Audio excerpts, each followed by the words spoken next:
During potentially dangerous weather situations, specially built receivers can be automatically activated by the signal to warn of the impending hazard.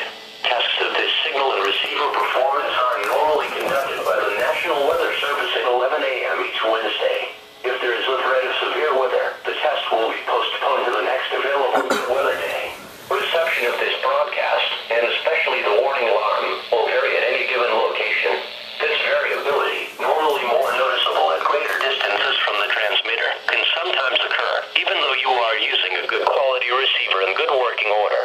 To provide the most consistent and dependable warning service possible, the warning alarm will be activated for hazardous watches and warnings for the following counties in southeast New York: Bronx, Kings, Nassau, New York, Orange, Putnam, Queens, Richmond, Rockland, Suffolk and Westchester, in northern and central New Jersey, Bergen, Essex, Hudson, Hunterdon, Middlesex, Monmouth, Morris, Passaic, Somerset, Sussex, Union, and Warren, and in southwest Connecticut, Fairfield. Once again, this was only a test.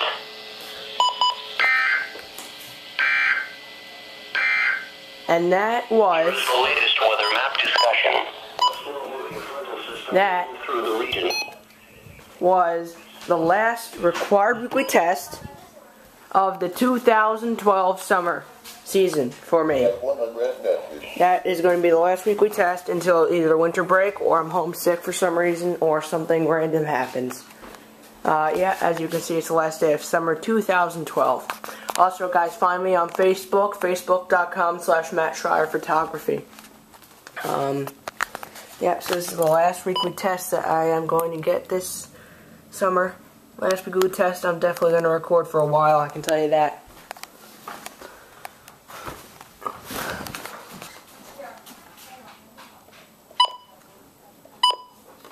Lego Fanatic 3756s, mine, and mine. Alright guys, I guess I'll talk to you later.